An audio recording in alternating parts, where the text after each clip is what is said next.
I'm Dane, and this is Dane Explains.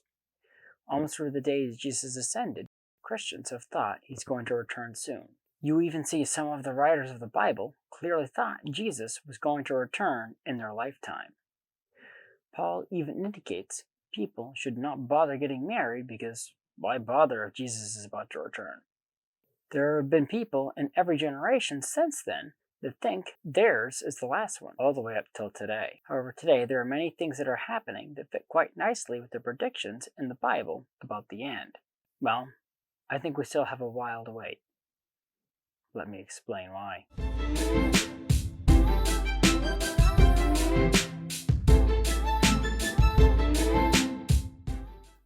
If you grew up a practicing Protestant, odds are the discussion of the end times and how soon Jesus will return was probably common in your house and whatever church you attended. My wife did, and her mother still brings up the end times in discussion, under the assumption the rapture will happen at any moment.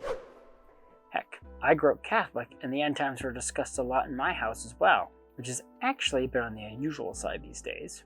You can't find some time in the last 2,000 years that there wasn't some significant portion of the Christian population that believed Jesus wouldn't return within their lifetime. A lot of this is due to confirmation bias when reading apocalyptic passages in the Bible. Everyone should always be highly skeptical whenever someone claims they've figured out when the end is going to come, in spite of the fact that Jesus said no one would know the day or the hour, or that the scholars and theologians have been debating it for literally millennia. But we should start getting indications whether it's far off or soon, right? I mean, why else would God bother to communicate what to look out for, if not to at least give us a good indication of when it was going to happen? Certainly some of the things from the various apocalyptic passages in the Bible have happened, some several times, but there are others that are more specific for the end times, like the world getting smaller and humans running here and there.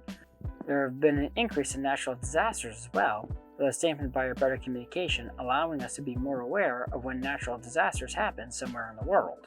That all being said, I do think that we are near the end, or nearer than we were before anyway. How long the end will last, and we'll know. Are we just experiencing Braxton Hicks contractions, or actual labor here? Well, there are at least 3 passages in the Bible that I think indicate that we may have some time yet, probably at least in the hundreds of years. When most people think of end times predictions, the passages and the books that come to mind are, of course, the book of Revelation, Daniel, and some of the passages in the Gospels where Jesus brings up the Antichrist in the end. Of course, these are the go-to places, so that's where I've always looked too.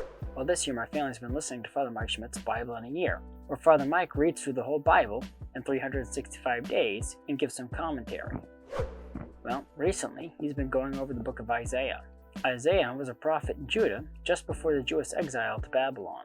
Most of his stuff is related to that, with a smattering of things like the coming of the Messiah and the return from exile and other things like that.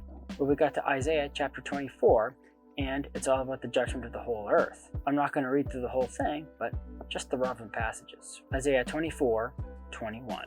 On that day, the Lord will punish the host of heaven, in heaven, and on the earth, the kings of the earth. That caught my eye.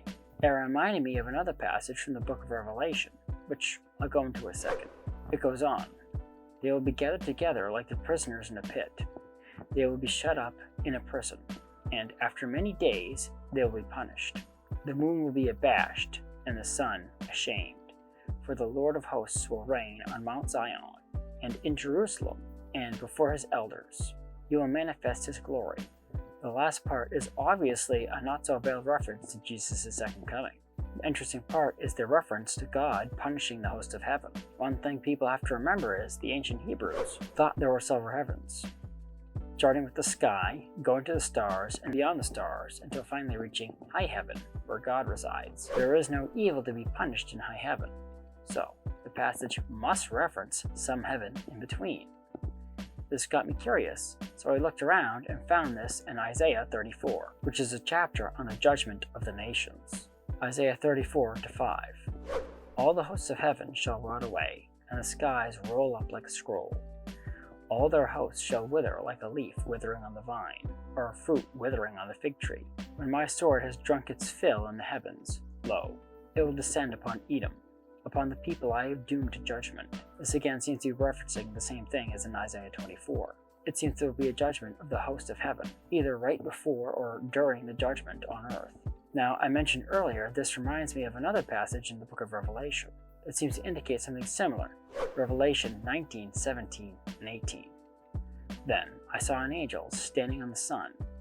With a loud voice he called to all the birds that fly in the mid-heaven, "Come, gather for the great supper of the Lord, to eat the flesh of the kings, the flesh of the captains, the flesh of the mighty, the flesh of the horses and their riders, flesh of all, both free and slave, both small and great." Here the writer actually specifies the birds are not the angels, but from a mid-heaven. The passage could be interpreted many different ways, of course. Even literally the birds of the air scavenging the dead Antichrist's armies, which visually is probably what John saw in his vision. However, with the context of the two passages from Isaiah 24 and 34, it seems like there may be people or peoples who will be judged just before the earth and the heavens below God's heaven, but above earth.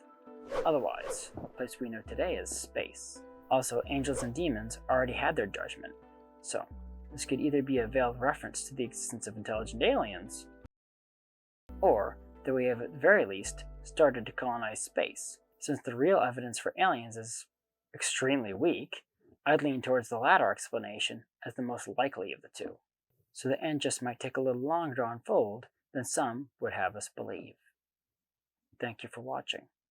If you like this video, please press the like button. Subscribe to my channel and ding the bell to get notified when I post new videos. Also, please support me on Patreon, link in the description.